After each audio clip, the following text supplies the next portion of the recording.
Oh, moo. Welcome to The Know, I'm Ashley Jenkins. And I'm Haddock. Look at Explorers No Man's Sky is coming in hot. In the last week alone, we've seen the game sell early on eBay for thousands of dollars, early leaked footage on Pornhub, YouTube copyright strikes, Harambe planets, unauthorized streams. It's been a real galactic madhouse out there. So the game's release tomorrow will bring us to the end of years of hype and at least weeks of craziness, unless you're on PC. A while back, we reported that the game would see a 3-day delay for that platform, but no official announcement ever came, so we thought that all of that had been resolved, except apparently that it hasn't. With just a few days to go until launch this weekend, lead developer Sean Murray tweeted out that the game won't see release on PC until August 12th. This is like the worst thing to be right about ever. That's just the start, because the game isn't even out yet and it's already completely changing. A huge new update reveals that No Man's Sky might have had some massive tricks up its sleeves. So all those streams that you were watching, get an idea what the game's gonna be like? It's not like that. In addition to wiping the game's servers clean ahead of launch, sorry, not sorry, all you early leaguers, Hello Games also has unveiled a day one patch that basically changes the whole game with brand new features we've never even heard of or seen before. Yeah, it's pretty significant. There's been a lot of worry that the lack of early review copies indicated a lack of quality in games. It's not always true. I mean, look at Doom, but, you know, gamers worry. Yeah, we like to worry. In this case, it sounds like they were waiting on this particular update to make sure reviewers are playing the final experience. Had they been judging the game based off the disc content itself without the update, they'd be judging a very different game than what we'll all be experiencing. So that's probably why that whole thing was delayed. We've heard the review copies have gone out. No Man's Sky creator Sean Murray detailed this 1.03 update on the game's blog yesterday. In the post, he explained that after the game went gold in July, the team decided to continue buckling down on No Man's Sky to deliver the best possible game they could on the day of launch. He then went on to detail all the new features and changes they've made to the core game, and trust me, calling this update massive really is not hyperbole. No, some of the biggest changes to No Man's Sky include the introduction of something called the 3 paths. Sounds like a religion. Yeah, which are unique paths that you can follow throughout the game. These choices have significant impact on what you see later in the game and the overall experience, according to Murray. As if the universe wasn't varied and big enough already, Hello Games has also changed the universe algorithm, making galaxies up to 10 times larger.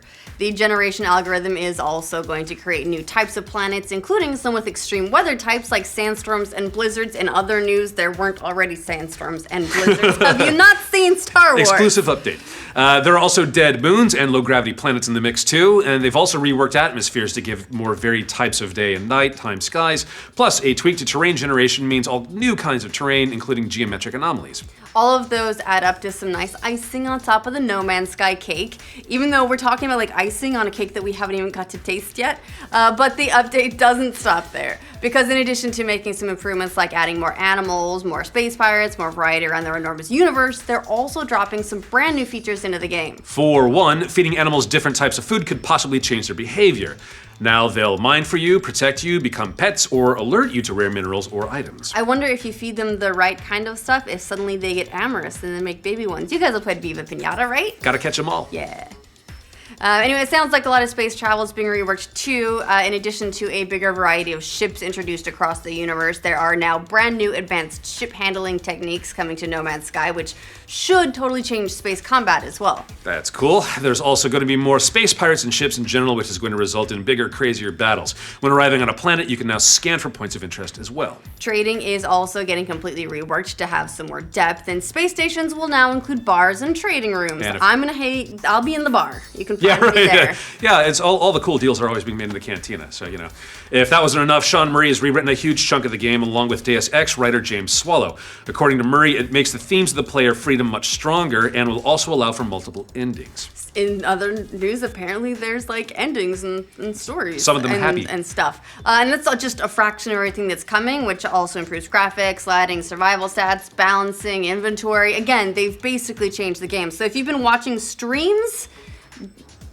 it's a different game now. Yeah, so now it's all the excitement of going back and checking it out all over again. This is No Man's Sky 2. Yeah, right. So is this a patch? Really? Come on. I mean, talk about relying on a patch to fix the whole game. But it's also a pre-day one update. Everyone does a day one update now, whether you love them or hate them. They're a thing. Games go gold, and then they keep working on the game right up to launch because they know that they can update it to the final retail experience on that day. On that day. So, this has got to be one of the most comprehensive day one updates, or day zero updates, as we're going to call it, that we've seen from a game of this profile. And we're talking about content that we've never seen from the last few years of trailers. As for how this changes things for all the early leakers, it's going to affect their game quite a bit, apparently. According to Murray, if you had an early copy, somehow your save game will technically work post-update, but you'll miss out on new content and experiences if you don't delete your save before updating. So, suck it, apparently. Yeah, I know.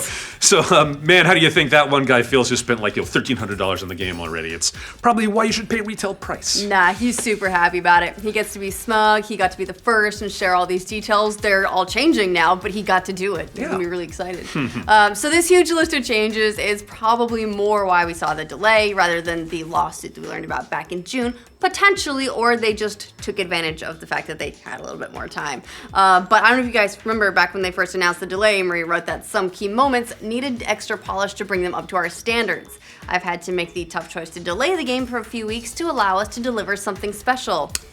And it seems it's like exactly what they did, judging by the enormous list of updates in the latest patch. For those out there who are excited about the 1.03 patch to No Man's Sky, apparently this is not the only update we'll get like this out of the game, as in this scale. Murray says in the blog post that they're going to keep pushing more content updates with even more massive changes. Yep. According to him, next up we're adding the ability to build bases and your own giant space freighters. Temporal AA and my new cloud rendering tech should be coming soon too. It will really change the game again and enhance it visually. He went on to say, this universe we've built is a pretty large canvas. We've got a lot of ideas. This is the type of game we want to be. This mindset's much more indicative of an indie title, and it's easy to forget that's what Hello Games is, considering that they've got Sony as a publisher and they're creating a game that takes place across the entire universe, but that's how they're treating this, and gamers are going to benefit from it. It's huge in scale, so it's easy to forget that it's made by a team of like 13 people, but at least they've got their head on straight. And they are all like everything you've seen out of this so far, the last minute patch, like the sometimes, last minute communication about like 3-day delays, all that sort of stuff is indicative of what you'd see from an indie developer. We normally give them a pass on stuff like this. I think No Man's Sky and Hello Games have just been under additional pressure because with all that support and visibility from Sony and all the hype around it, we build them up in our minds. But they're really a small outfit. So, although, yeah, gotta cut a little slack, just a little. Yeah, although you never know. Some might have mixed feelings about it because, while it's cool to get features added to the game all the time, a la Minecraft, which is still building, I'm really hoping it's not going to require a brand new save to experience the universe every single time without getting all the old content screwy, hopefully. Or maybe they're just, trying to stick it to the early leakers. Well, I wouldn't blame them. No, but we will have to see how the game and the universe holds up for the long term, which is thankfully finally almost here. Yeah, what do you guys think about the No Man's Sky PC delay and the crazy patch that already changes the entire game? Let us know in the comments. For more No Man's Sky news, like this video and subscribe to The Know. Have to buy it on 2 platforms now. This is really frustrating. All the platforms. So I just always go to wherever the friends are, really. But I don't have friends. That's the solution. That solves that, though. But it makes life so much easier. I need to be able to play it. I need to. This is a professional thing, so that I can talk about it on the patch on Wednesday. Yeah. But long term, I want to play it on PC, so I'm gonna have to get it there too. Life's really hard. Yeah.